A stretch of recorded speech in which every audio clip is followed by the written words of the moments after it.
Stop scrolling. I mean it. Set everything else aside for a moment, because at 11:47 last night, something broke open in the spiritual realm. A seal that has been locked over your life for exactly 1,926 days. That is 5 years if you are counting. Your guardian angel just burned their once-per-lifetime override. Out of 4.3 million people online right now, only 7 were chosen to receive this specific frequency. 4 of them already scrolled past, 2 of them stopped, but their hearts were not ready. You are the 7th, the last one, the chosen one. Type 777 in the comments now, before your mind overthinks it. You're not posting for me or the algorithm. You're marking a moment that speaks beyond this screen. I need you to understand something. Finding this video was not random. The series of choices that brought you here, the restlessness that made you pick up your phone, the unusual pull you felt toward this specific thumbnail, that was orchestration. Heaven has been positioning you for 126 days to arrive at this exact moment. Every delay, every detour, every disappointment has been part of the setup for what breaks open in the next 72 hours. I didn't come to remind you of the moments that broke you. I came to remind you of the moments you survived. But I also need you to know this.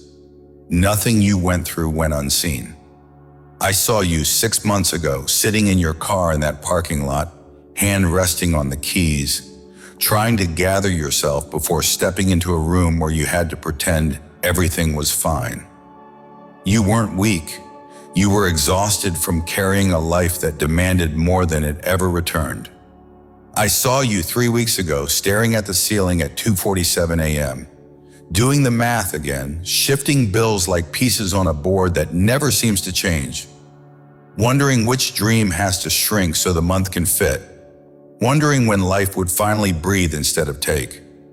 I saw you last Tuesday laughing at a joke that didn't touch your heart, just so you wouldn't stand out. I saw the text you typed and deleted, the honest one, the one that said, "I'm not okay." I saw every night when your prayers felt like they were hitting the ceiling. Every moment you asked, "Why does blessing skip me?" Every time you swallowed your pain because you thought no one could carry it with you. Heaven wasn't silent. Heaven was counting.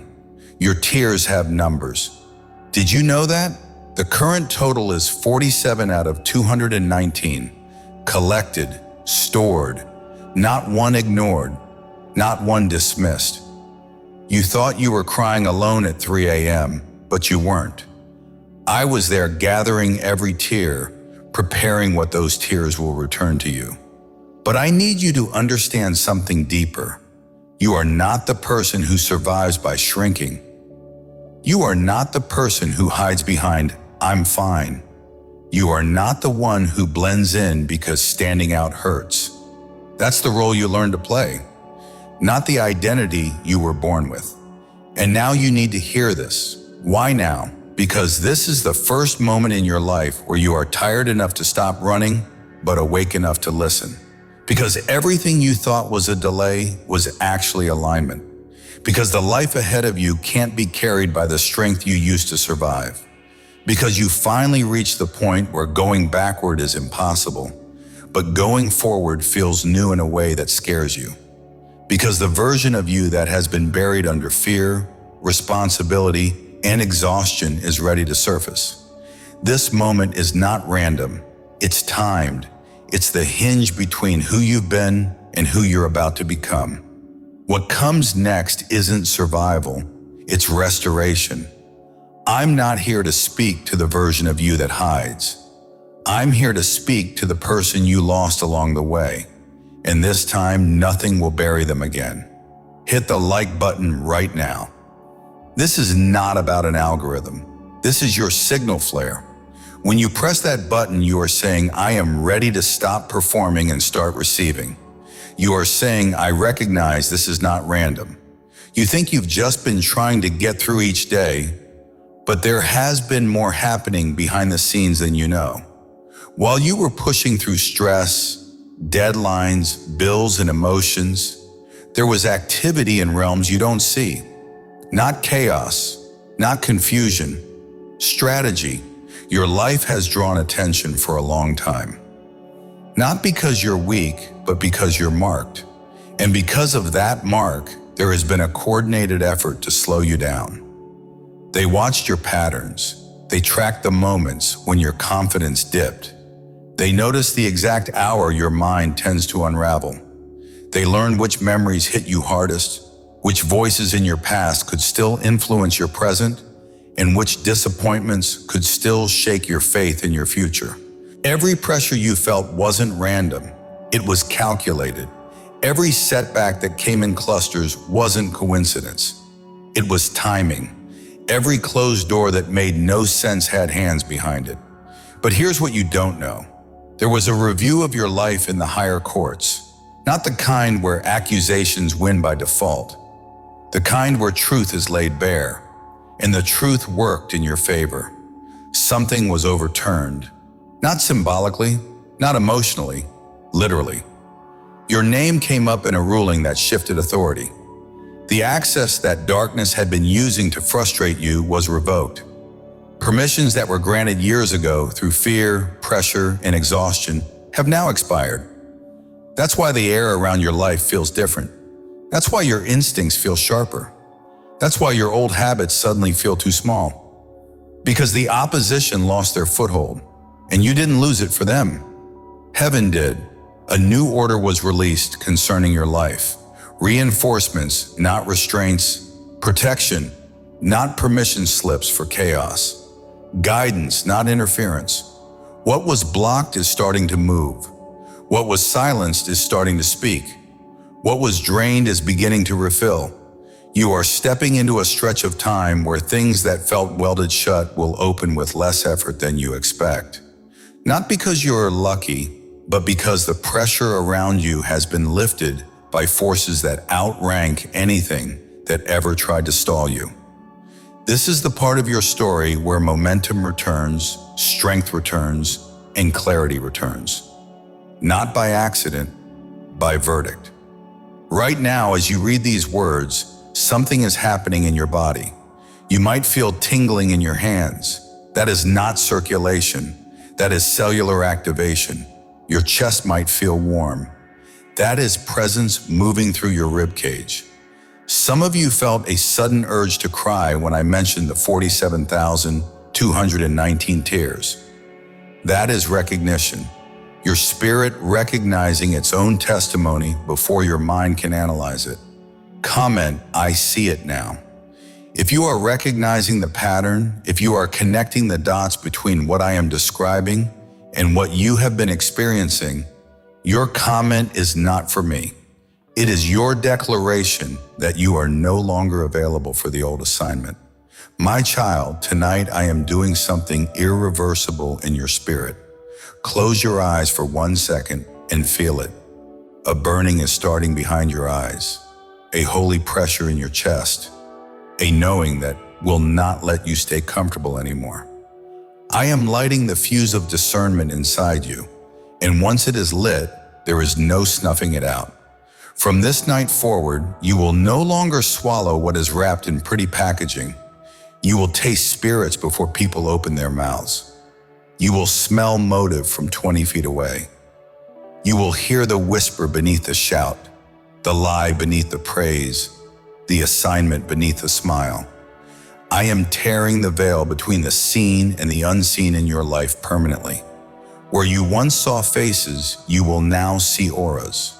Where you once heard words, you will now hear agendas. Where you once felt atmospheres, you will now read them like open books written in fire. This is not suspicion. This is sovereignty. This is not paranoia.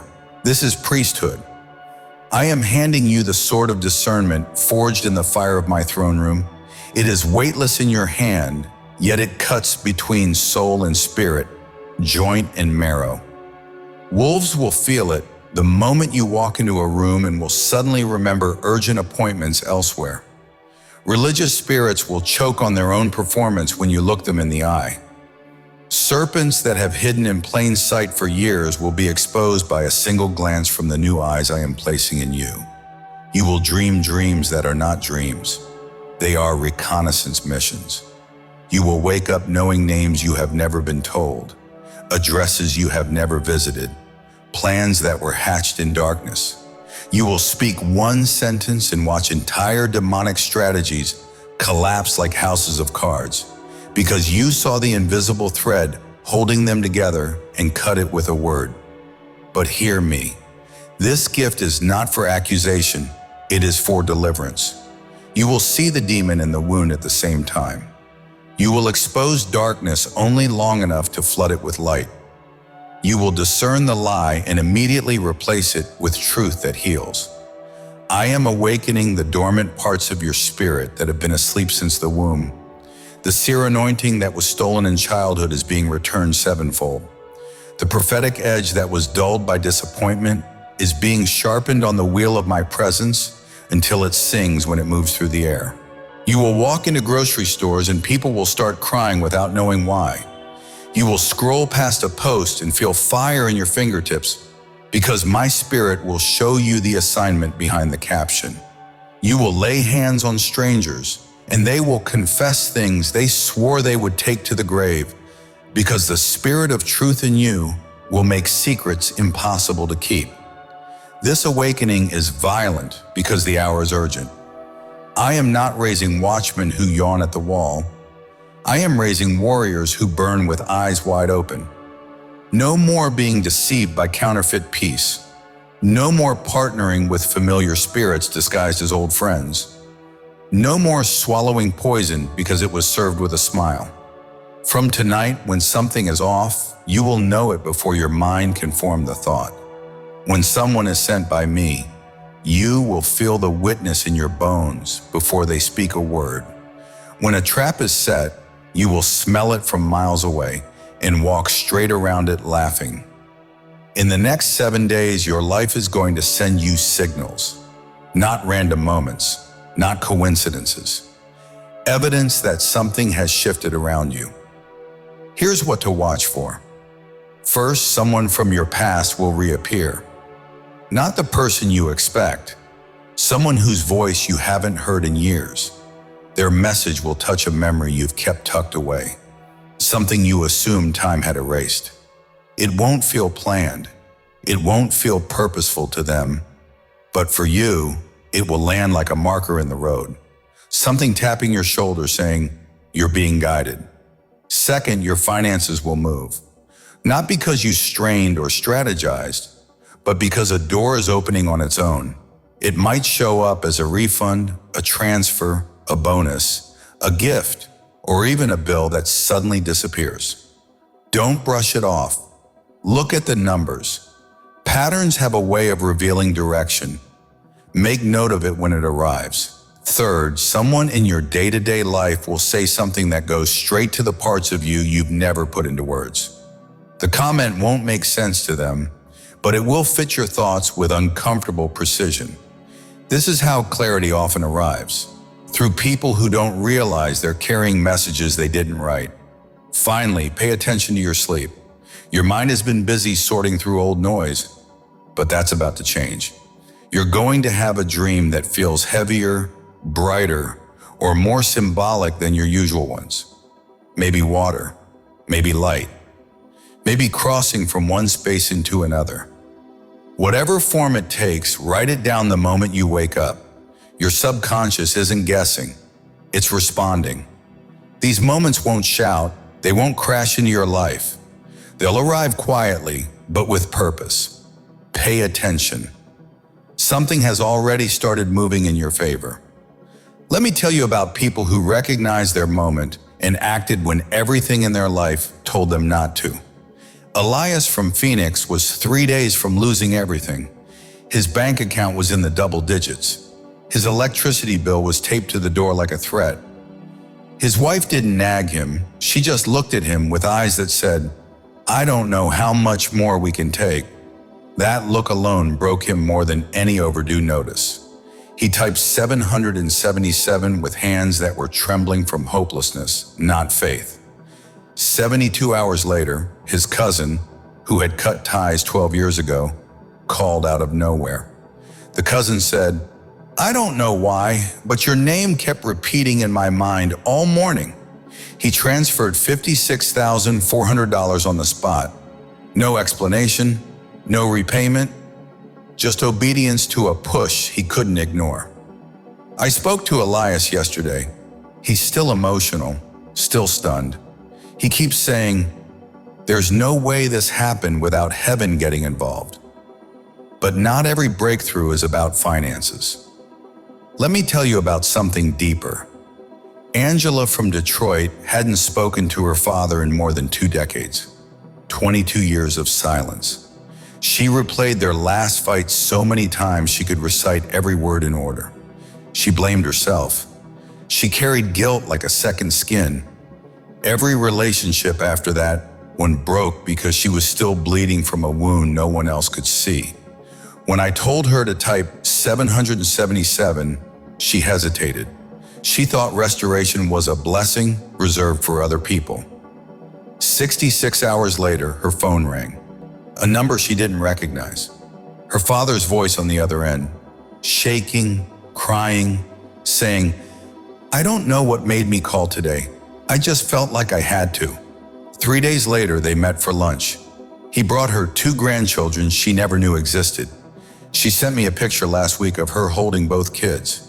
The caption said, "God didn't just restore what I lost. He multiplied it." Then there's Jonathan from Raleigh. His wife, Linda, had been given 5 months, stage 4. The doctors weren't talking about healing. They were talking about comfort, quality of life, and making arrangements. Jonathan is a man of prayer, but hope gets thin when you watch the person you love fade a little every day. When I told him to type 44, he did it at 1:58 a.m., sitting beside her bed, holding her hand while she slept. 75 hours later, the doctors walked into the room with faces full of confusion. The impossible tumor, the one wrapped around 3 nerves, the one untouched by treatment, had shrunk by 80% in 3 days. The oncologist kept shaking his head, saying, "This doesn't happen. This cannot happen." Jonathan called me last night. Linda is home, eating at the table, planning their 45th anniversary. The doctors call it unexplainable. Jonathan calls it exactly what it is: divine intervention. And one more. Rose from Denver had been praying for her grandson, Caleb. His marriage tore him apart. His wife left, took the kids, and left him with debt he never created. Caleb shut down emotionally, stopped trusting, stopped dreaming, stopped believing that life had anything good left for him. When I told Rose to type 777, she did it with faith that was hanging by a thread. 90 hours later, Caleb bumped into someone at a bookstore, a woman who noticed him drop a stack of journals and helped him pick them up. They talked for 14 minutes. He wasn't supposed to be there. She wasn't supposed to be in that aisle. But that's how alignment works. 6 months later, they're engaged. He has custody of his kids shared peacefully. His new partner treats them like her own and paid off the debt his ex left behind. Caleb told his grandmother, "Something broke off me. I feel whole again." These are not stories I made up to manipulate your emotions. These are real people whose lives changed because they recognized a divine moment and responded with obedience. Your story is next. I need you to do something in the next 24 hours, not this week, not when you feel ready. In the next 24 hours, you must close 3 doors. First door, that relationship that drains you. You know exactly who I am talking about. The person who only calls when they need something. The one who speaks death over your life while smiling to your face. The one who takes more than they give, who criticizes more than they celebrate, who reminds you of your failures more than your victories. You keep giving them chances because you are loyal, because you remember who they used to be, because you think cutting them off makes you a bad person. But heaven is saying, this door closes now. Delete the number, block the account, stop responding. Not out of bitterness, out of wisdom, not out of revenge, out of self-preservation. The blessing that is coming cannot fit through the door while they are standing in it. You have been trying to drag dead weight into your next season and wondering why you cannot move forward. Let them go. They will survive without you. The question is, will you finally thrive without them? Second door. That pattern you have been entertaining in private. You know the one, the thing you do when nobody is watching, the thought pattern that plays on repeat. Maybe it is how you use your phone after midnight. Maybe it is what you watch when you are alone. Maybe it is how you talk to yourself when you make a mistake. The voice that says, you are not good enough. You will never change. You always mess this up. This stops in the next 24 hours. Not gradually. Not when you feel stronger. Cold. Stop. When the urge comes, and it will come, speak out loud.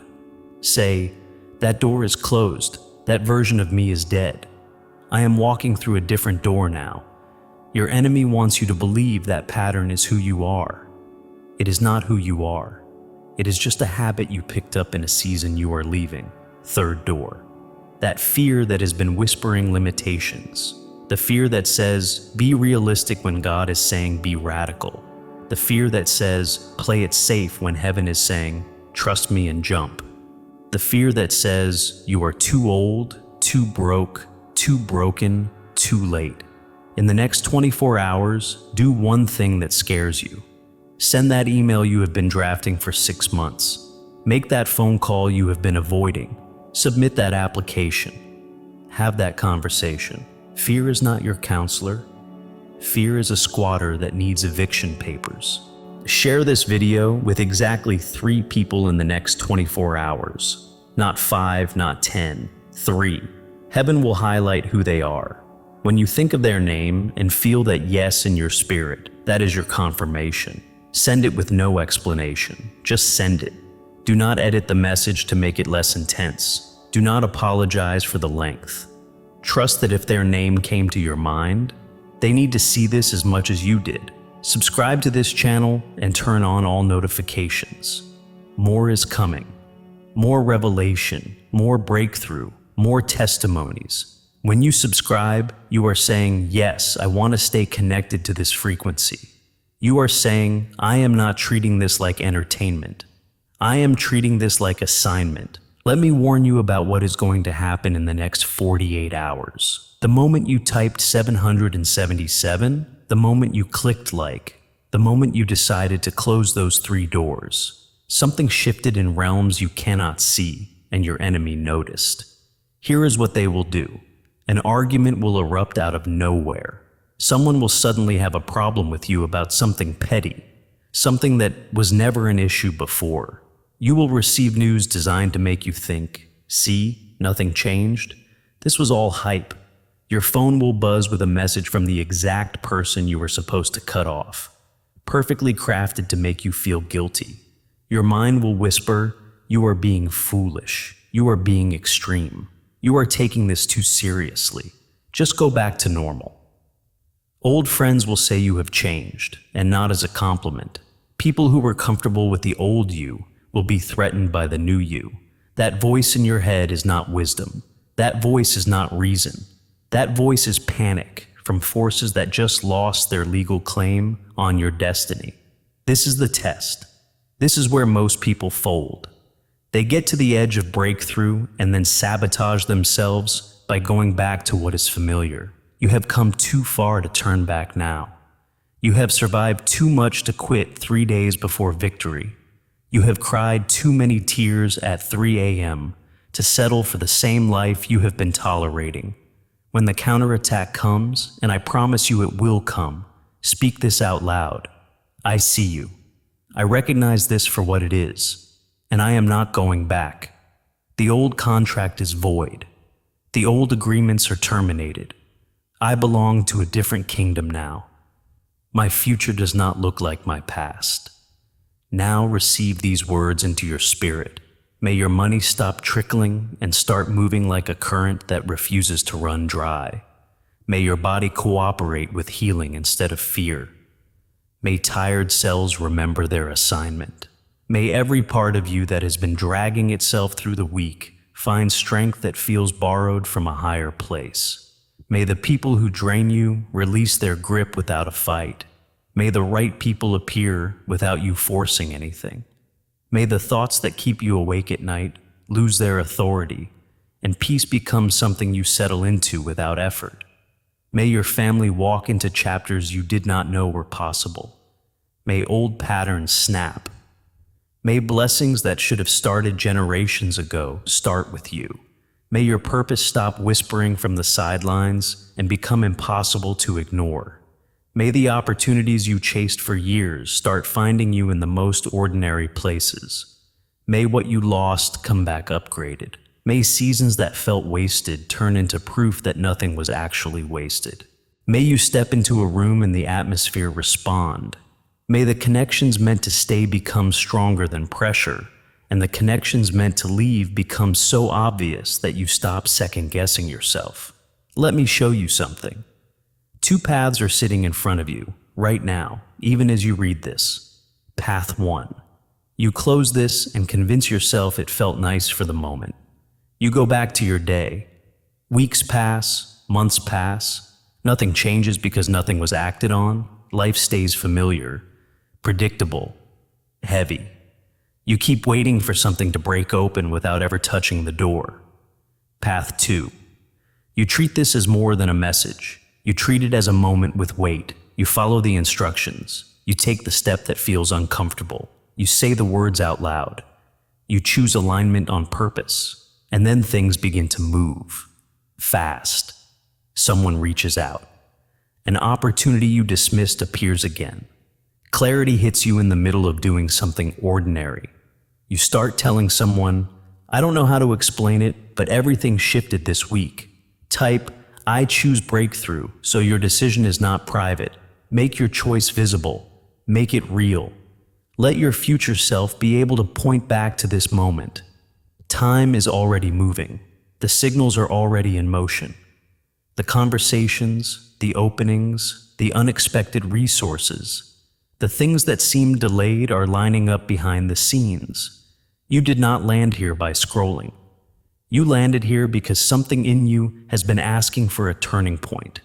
And this is where it showed up. You were not overlooked. You were not skipped. You were not late. You are seen. You are known. You are chosen for the life you keep imagining when the world is quiet. Now act like this is the moment you have been waiting for. Go.